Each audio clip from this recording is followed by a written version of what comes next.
Operation theatre থেকে বের হয়ে জানতে পারলাম আমি এতক্ষণ যার সার্জারি করছিলাম সে আর কেউ নয়, আমার হাজবেন্ডের বর্তমান স্ত্রী। এই মেয়েটার জন্য আজ থেকে 7 বছর আগে আমার স্বামীর কাছ থেকে আমি সেপারেশন হয়েছি। আমার স্বামী যখন আমাকে ডিভোর্স দেয় পায়ার জড়িয়ে ধরে বলেছিলাম আমি একজন এমবিবিএস ডাক্তার, আমার এই সমাজে সম্মান আছে, আমার বাচ্চার ভবিষ্যৎটা তুমি নষ্ট করো না। তখন আমার স্বামী বলেছিল তোমার মতো এমবিবিএস ডক্টর আমার সামনে 10টা পড়ে থাকলে আমি তার দিকে ঘুরে তাকাবো না। আমি নিপাকে এতটাই ভালোবাসি যে তোমার ভালোবাসা আমার কাছে কিচ্ছু না। আমার সন্তানের ভবিষ্যৎ আমার চোখের পানি, আমার সন্তানের ভালোবাসা আমার স্বামীকে একটু স্পর্শ করতে পারেনি। ওই দিন আমি না চাইতেও ডিভোর্স হয়ে যায়, স্বামীর পরকীয়ার কাছে আমি হেরে যাই। ভালোবেসে বিয়ে করেছিলাম আমি তাকে। আমাদের দীর্ঘ 8 বছরের সম্পর্ক।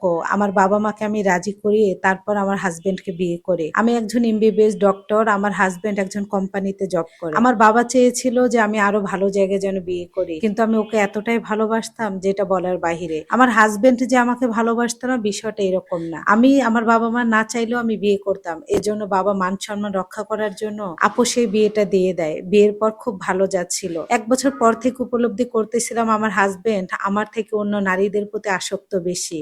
আমার কয়েকজন ক্লোজ ফ্রেন্ড ছিল, যেটা আমারও ফ্রেন্ড, আমার হাজবেন্ডেরও ফ্রেন্ড। আমি যখন ওর সম্বন্ধে সবকিছু বলতাম যে শৌকত এরকম করে, তখন আমার ফ্রেন্ডেরা বলতো মারিয়াম একটা বেবি নিয়ে নে, দেখিস ঠিক হয়ে যাবে। আমি একজন এমবিবিএস ডক্টর, গাইনি বিশেষজ্ঞ, তারপরও স্বামীর মন বুঝে উঠতে পারতেছিলাম না। ভেবেছিলাম একটা বেবি হইলে হয়তোবা ঠিক হবে। 2 বছরের মাথায় আমি একটা পুত্র সন্তান জন্ম দেই, কিন্তু না, আমার হাজবেন্ডের আমার প্রতি অবহেলা, অনাদর আরো দিনে দিনে বেড়েই চলতেছিল। আমার হাজবেন্ড সরাসরি আমাকে বলতো তোমাকে আমার ভালো লাগে না। আমার সামনে ওই মেয়েটার সঙ্গে কথা বলতো। আমি যদি বলতাম তুমি এরকম করো না, আমি মানসিক চাপ নিতে পারি না, আমি তোমাকে অনেক ভালোবাসি শৌকত, তখন বলতো তুমি আমাকে ভালোবাসলে কি হবে, আমি তোমাকে ভালোবাসি না। আমি বুঝতে পেরেছি যে তোমাকে বিয়ে করে আমি কতটা ভুল করেছি। তুমি আমার আবেগ ছিলে, তুমি আমার ভালোবাসা না। তোমার সাথে আমার সম্পর্ক করার পর বিয়ে করে একবারও মনে হয়নি যে আমি আমার স্ত্রী পেয়েছি। আমার হাজবেন্ডের এমন কথা শুনে আমি অবাক হয়ে যেতাম। আমার মধ্যে কি কমতি আছে যে আমাকে ভালোবাসা যায় না? সবসময় চেষ্টা করতাম আমার হাজবেন্ডের মন জুগিয়ে চলা। হসপিটালে সারাদিন পেশেন্ট দেখা, সার্জারি করা, খুব টায়ার্ড হয়ে যেতাম। এসে যখন আমার হাজবেন্ড বাসায় এসে যখন হেল্পিং হ্যান্ডের সামনে আমার হাজবেন্ড অশ্লীল ভাষায় আমাকে বকাবাজি করতো, আমি খুব লজ্জা পেতাম। মনে হতো আমি কি আদৌ বকা শোনার যোগ্য?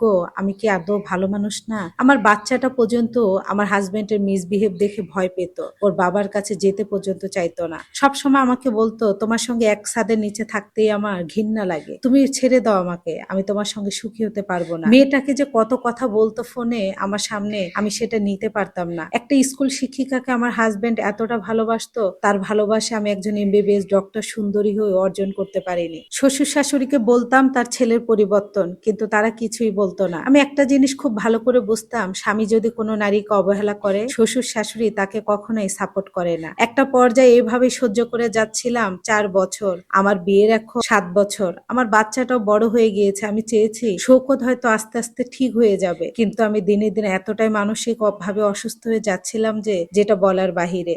ওই মেয়েটা দূর থেকে আমার হাজবেন্ডকে যতটা তার বশে আনতে পেরেছিল, ফোনে কানেক্ট থাকতো, তার 3 ভাগের 1 ভাগ আমার হাজবেন্ড আমার সঙ্গে কথা বলতো না। আমি সাজি না না সাজি আমার কোনো কিছুতেই তার যেন যায় আসতো না। মনে হতো আমি যদি এই বাসা থেকে চলে যাই সব থেকে সে খুশি হবে, কিন্তু আমি চাচ্ছিলাম আমার সংসারটা যেন টিকে যায়, অ্যাটলিস্ট আমার বেবিটার জন্য। আমার বাবা মা যখন আমাকে প্রশ্ন করবে আমি কি উত্তর দিব? আমি একজন এমবিবিএস ডক্টর হয়ে আমার সংসার ভেঙে যাবে, এটা আমি কিভাবে মেনে নিব? এজন্য সবসময় চাচ্ছিলাম ওর মন জুগিয়ে চলা। শৌকত আমাকে এমন ভাবে টর্চারিং করতো সেটা বলার বাহিরে। শরীরে হাত তুলতো আর বলতো তুমি তো জানো কোথায় ব্যথা পেলে কি ওষুধ, তোমাকে ব্যথা দিয়ে মারতে আমার ভালো লাগে, কারণ তুমি তো আর ডক্টরের কাছে যাবে না, আমার মান সম্মানও নষ্ট হবে না। ওর যখন এরকম ব্যবহারগুলো দেখতাম না পশুর মতো, আমি অবাক হয়ে যেতাম। এই মানুষটার সঙ্গে আমি এত বছর রিলেশন করেছি, আমি মানুষ চিনতে এত বড় ভুল করেছি, কিভাবে পারলাম আমি এই মানুষকে বিয়ে করতে? একটা পর্যায়ে আমি আর নিতে পারছিলাম না। আমার হেল্পিং হ্যান্ড আমার বাচ্চার সামনে আমাকে ধরে ধরে মারতো।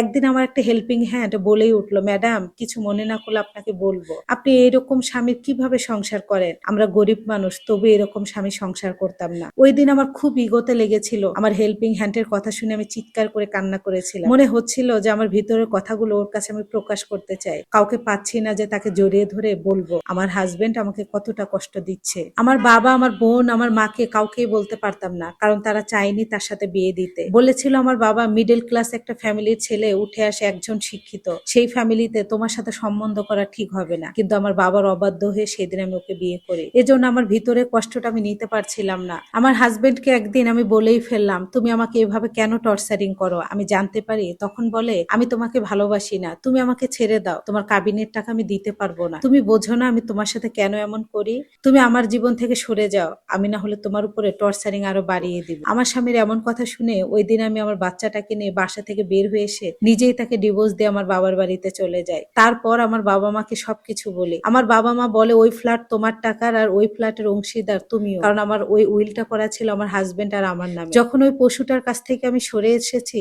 তখন আর সম্পত্তির কোনো কিছু আমার যায় আসে না। ডিভোর্স হয়েছে আর 7টা বছর, একটা বারও আমার সন্তানটার খোঁজ নেয়নি।